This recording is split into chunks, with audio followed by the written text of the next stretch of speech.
आपने इजराइल के आयरन डोम के बारे में सुना है, आपने आईडीएफ के बारे में सुना है, लेकिन आज हम आपको एक ऐसी संस्था से मिलवाते हैं जो इस युद्ध में सबसे बड़ी भूमिका निभा रही है, यानी इजराइल के लोगों की जान बचाने का।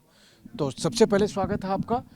इस संस्था का नाम है मैगन डेविड एडोम, यानी कि वो संस्था जो सबसे पहले जैसे ही मिसाइल के गिरने के बाद लोग घायल होते हैं तो उनको जाकर वहाँ से रेस्क्यू करती है और अस्पताल तक पहुँचाती है, जिसे हम एम्बुलेंस सर्विस के तौर पर भी देखते हैं।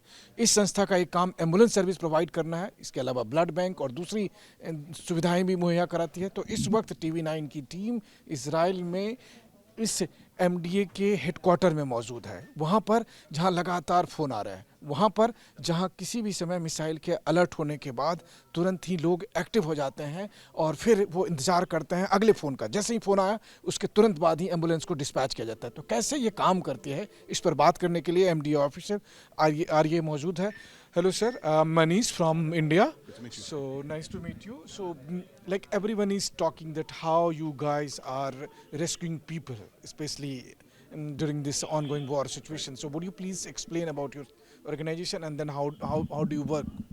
So Magen Adom is Israel's national emergency medical and blood services organization. That means we are responsible for the ambulance service and for the blood bank. Where we're standing right now is in the protected dispatch room, the national dispatch room for Magen Adom, dispatching ambulances across the country. It's also where we receive the emergency calls, and that way we're able to respond to emergencies. Somebody will pick up the phone usually within less than 2 seconds, and we're then using technology to send out the ambulances to the relevant places, whether that's routine incidents like car accidents, heart problems, whatever it is, or whether it's now when we're dealing with missile strikes, and we've seen multiple attacks just this morning, luckily without anybody injured. But what we're doing from here is using technology to send the ambulances to the scene even before people are calling us. It's which means that we've got somebody. Anytime it happens like the before calling you, you have already dispatched the ambulance. Absolutely. So we'll have people calling us with ambulances already on the way. We're using sensors that we have in cars across the country, for example, that give us an indication that there's been a missile strike, and we'll be able to send somebody to the scene as soon as that's happened, even before anybody's actually called the emergency number. In Israel, you're the equivalent of 911 or 999, wherever you are in the world. So here we have 101. You have a 101. In India also we have a 101. 101, there you go, so it's the same number. And here, even before somebody's called, we'll already have teams at the scene using different types of technology to make sure we can respond quickly. So how many ambulances you have, and then when you dispatch them, then what is the basically minimum time to arrive at the spot? So we use different systems. We have first responders, not necessarily on ambulances, but we also use hundreds and hundreds of motorbikes, of first response cars. We will normally have a responder on scene within less than 2 minutes. Ambulances will take a little bit longer to get there. We have some 1,900 ambulances across the country at the moment, hundreds of bikes and different specialized vehicles as well, helicopters, boats, 4x4s, a special intensive care bus that we're using that has 7 intensive care beds on each one of these buses. Whatever we need to do to be able to reach the people wherever they are, we'll find the vehicle that is able to respond to that. So like what is the normal protocol, like when some missile comes, then how your people start working? So first of all, the general public are obviously told to seek shelter. We have missile alert systems in place that give us, depending on where the missile is coming from, that give us a few moments to get to shelter. So the general public is going to shelter, as are our staff as well, for the first few moments, and then they're already heading out as soon as we get an indication on our system that says there's a possible missile strike. Then we will already be sending teams to the scene to go and search and see if there's any patients, if there's any damage, and that way we'll have a report from the scene very quickly. So since it's a war situation, so like you are working with IDF, or you are working independently? And then once you got the information, then you dispatch your resources. So we work in close collaboration with the IDF. We have a system, again, that's linked in with them that gives us an idea of where these missiles are being fired towards. We also work very closely on scene with the Home Front Command. They are responsible for the civilian population in wartime. They are helping us search the buildings and making sure that we can get to the patients that need us in the quickest time possible. So I can see that dozens of computer screens are here. So this is how you start working from here. Yeah, so we have people who are taking the emergency calls, we have other people who are dispatching the ambulances, we have people working with our first responders, and we have a national desk that oversees everything that's happening on a national scale across the country. So, well, without disclosing any kind of sensitive data, if you would like to explain about that, what are these figures here? So the numbers that you can see are the number of emergency calls coming in, the number of calls that are waiting to be answered, which at the moment is sitting on zero. Again, normally we'll have a 2-second response time for someone to actually answer the phone. We have different dispatchers. You are referring about this data. The board with them. Yep, 390, that's it. So 9 is the number of active calls coming in at the moment across Israel into Magen Adom. There are 9 people calling MDA right now. On the emergency number. The number in red is the number of calls that are waiting to be answered. So I don't know if you noticed, one appeared and then disappeared very, very quickly. Yeah. Right. The other numbers are outgoing calls and not related necessarily to emergency calls. But as far as emergency calls coming in, we have an amazing system in place that ensures we're able to respond. Let's proceed to both this screen. Yeah. So अब हम आपको दिखाते हैं कि देखिए इनके यहाँ जो नंबर ऑफ कॉल्स है उसको लेकर. So you were referring about the zero that right now there is a no pending call. Correct. As soon as somebody calls 101, there you go. You just saw a 1 appear very quickly and then disappear very quickly because somebody in one of our dispatch rooms, again, it works on a national basis, even though we have different dispatch rooms in different areas.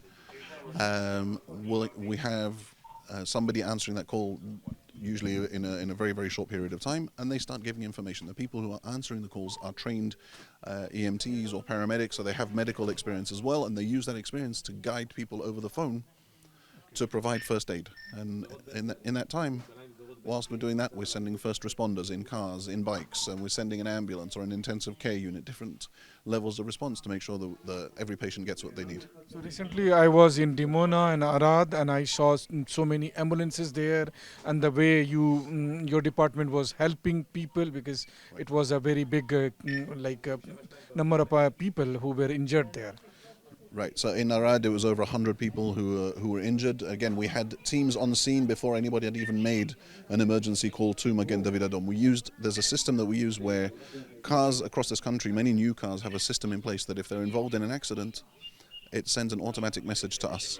If we get a number of cars in the same area from the cars, right, there doesn't have to be anybody in the car. So if we get an indication from several cars in the same area, it'll give us an indication that something big has happened, that there's potentially been a missile strike. As soon as we see those indications, we already start sending out ambulances to the scene. So we had people on the scene there. It was the same in Beit Shemesh just a few days ago, where unfortunately 9 people were killed by the missile. But we had people on the scene within a couple of minutes, even before people had actually called us to say that something had happened. That's really amazing, and then the wonderful job doing by your department. So thank you so much, sir. Thank you so much. तो आपको मैं दिखा दूं कि इस वक्त मैं MDA के हेडक्वार्टर में मौजूद हूं. ये हेडक्वार्टर ज़मीन से 15 मीटर नीचे है ताकि मिसाइल से प्रोटेक्टेड रहे और लगातार 24/7 ये काम करे. इस तरह की स्क्रीन सब आप देख रहे हैं कि इस तरह की दर्जनों स्क्रीन लगे हुए हैं जिसमें कि एमडीए के जो स्टाफ हैं वो लगातार इमरजेंसी सर्विसेज के कॉल को अटेंड करते हैं. जैसे ही उनके पास फ़ोन बजता है या फिर जैसे कि एमडीए के ऑफिसर बता रहे थे कि बहुत बार फ़ोन आने से पहले ही वो अपने एम्बुलेंस को और अपनी ज़रूरी सहायता को डिस्पैच कर चुके होते हैं. जो एमडीए के ऑफिसर्स हैं वो हेल्थ स्पेशलिस्ट हैं, तो उन्हें पता होता है कि अब देखिए वो लगातार जैसे व्यस्त हैं, काम कर रहे हैं और इस दरमियान वो विक्टिम की मदद करके यूनिट को डिस्पैच करने की स्थिति में होते हैं. Whether they're on the way to what's happening, if there's a vehicle on scene there, you can see the vehicle is marked as orange. That means it's on scene at this call.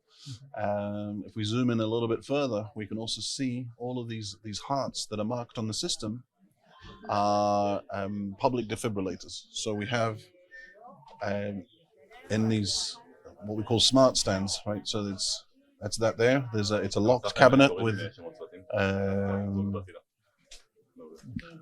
what we have in here is it's a locked cabinet with a defibrillator inside, and then I can press a button on the screen from here that unlocks that cabinet, so we can give somebody guidance how to use a defibrillator, and the quicker we get, if somebody's in cardiac arrest, the quicker we can get a defibrillator to them, the better their chances of survival. So it's just another way that we try to help the general public. And there's about 20,000 defibrillators that we know of, the public defibrillators. Some of them are in these smart stands that are marked in red.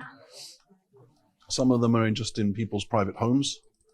Right, you can see here on the screen, they have a defibrillator on their front porch in their cabinet. Right, so they registered it on our system, and that way we know that this also exists, and we're able to use that as well.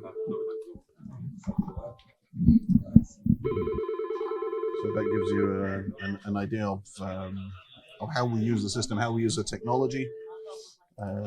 Other technologies that we use, again, first of all, obviously we can see all of the vehicles, but we So can the one also... was car, one was like everyone has some small kind of equipment in their homes. So yeah, so people in have case of these emergency, defibrillators in at case of home. emergency, Yeah. they can. Right, and because they've got it in their home, what we did was encourage people who have bought these defibrillators, they want to have them at home, we encourage them to register them on our system. And once they're on our system, then we can guide somebody to go and use them. It's not just to use for somebody in that home specifically, but it can be used anywhere. Mm-hmm. If we look at, this is the Tel Aviv area. Mm-hmm. What we're also using is call prediction, right? So these areas that are marked are areas that we're expecting calls in those sorts of areas. And if we don't have anybody close by, then we'll start sending resources to that area so we have a quicker response time.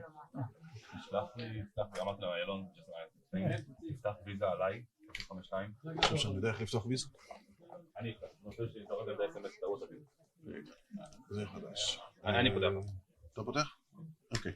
So what we're going to show you is we're going to open a call, right? And then we can send a message from here to the person who's called us. We can send them a text message or a WhatsApp message, and then they can send us photos from where they are. So we can see on the system if they're trying to describe a car accident, trying to describe something that's happened, then we'll be able to see that on the system as well. Hopefully I'll be able to show you that in a second.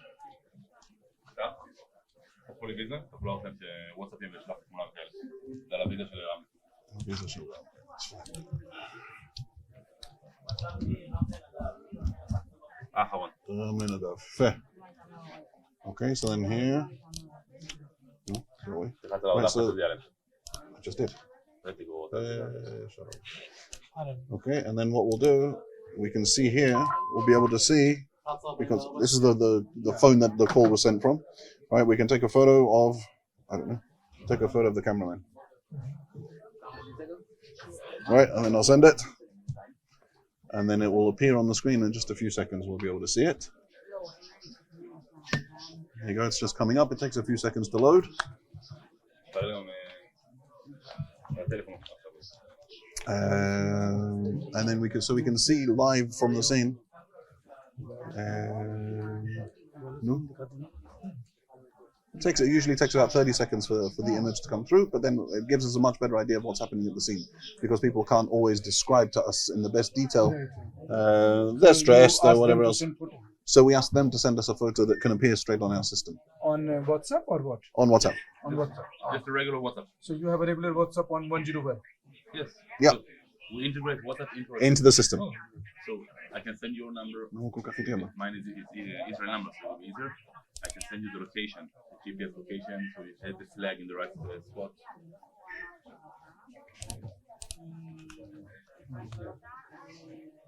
There's our cameraman. Yes. Right?